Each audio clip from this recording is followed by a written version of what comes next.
Next question की ओर बढ़ते हैं, जो कि अपना क्वेश्चन नंबर 4 है, जो कि बहुत इजी सवाल है। ये बोल रहा है कि find the zeros of polynomial this, मतलब इस छोटे से पॉलिनोमियल का फिर दूसरे पॉलिनोमियल का हमें जीरोस निकालना है और फिर verify the relation between zero and coefficient as it is. तो सबसे पहले हमारे पास दिया क्या है, सॉल्यूशन 4 गिवन कि p ऑफ x है अपना x स्क्वायर माइनस 3, ये क्या अपने को गिवन है। बोला इसके जीरोस फाइंड करो। टू फाइंड जीरो, अब तो याद ही हो गया होगा यार आप लोग को। Find zeros, put p of x equals to 0, मैंने पुट कर दिया तो x स्क्वायर माइनस 3 बराबर 0 आ गया। दिस इम्प्लाइज x स्क्वायर, अगर मैं x को अलग कर दूं, अकेला कर दूं, तो x स्क्वायर बराबर 3। अब जब भी स्क्वायर हटता है तो अंडर रूट आता है। This implies x equals to under root 3।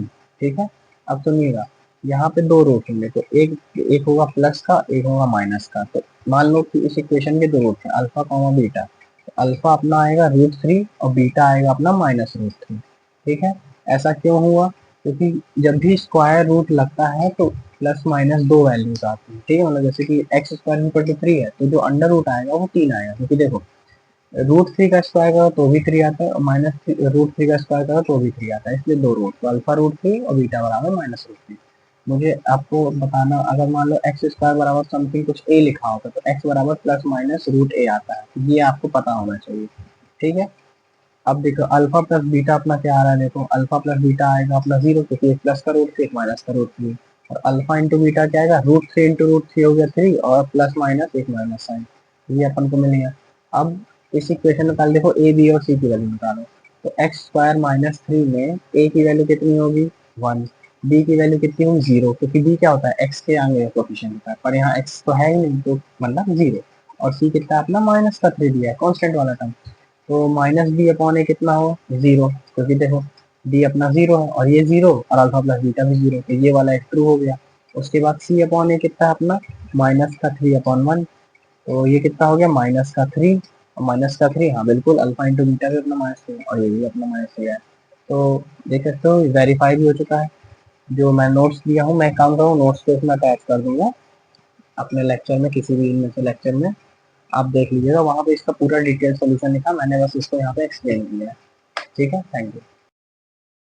तो अपना लास्ट एनसीईआरटी का क्वेश्चन ये है, find a quadratic polynomial each with given numbers as the sum and product of its zeros respectively. मतलब सम दिया है इतना, प्रोडक्ट दिया है इतना, सम दिया है इतना, मतलब कि अगर अल्फा प्लस बीटा अगर क्वाड्रेटिक पॉलिनोमियल है तो अल्फा प्लस बीटा इतना है और अल्फा इंटू बीटा इतना है, अल्फा प्लस बीटा इतना है, अल्फा इंटू बीटा इतना है।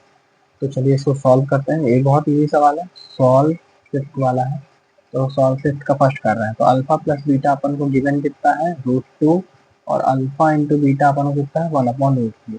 मुझे क्या करना है, सबसे पहले इसका मतलब इसकी क्वाड्रेटिक इक्वेशन फॉर्म करनी है। तो सबसे पहले फॉर्मेशन क्या होता है, कोई भी क्वाड्रेटिक इक्वेशन है उसके क्वाड्रेटिक पॉलिनोमियल का फॉर्मूला क्या होता है, x square minus alpha plus beta x plus alpha into beta, यही होता है अपना कोई भी क्वाड्रेटिक पॉलिनोमियल। मुझे अल्फा प्लस बीटा यहाँ पुट करना, अल्फा इंटू बीटा यहाँ पुट करना, तो बस ये पुट कर दो, x square minus √2x plus 1/3। अब 3 मुझे अच्छा नहीं लग रहा, तो इस इक्वेशन को 3 से मल्टीप्लाई कर दो, तो ये क्या हो जाएगा 3x square minus 3√2x plus 1। ठीक है, तो ये अपना पहला सॉल्व हो गया। ऐसे ही सेकंड में अपना अल्फा प्लस बीटा है 1/4 और अल्फा इंटू बीटा है -1/4। एक बार मैंने चेक करने दो, नहीं मैंने उल्टा लिख दिया, देखो गड़बड़ हो जाती है, -1/4 है ये +1/4, कुछ नहीं same formula, x square minus alpha plus beta x plus alpha beta, ये याद रखना अपन को, ये पी ऑफ एक्स का फॉर्मूला होता है quadratic equation. X square alpha plus beta की जगह -1/4 एक्स प्लस 1/4, पहले माइनस साइन ओपन कर दो, तो x square plus x/4 plus 1/4, तो नीचे अच्छा नहीं लगा तो 4 से multiply, 4x square plus x plus 1, ये अपना क्या हो गया आंसर। इस तरह सॉल्व कर दिया।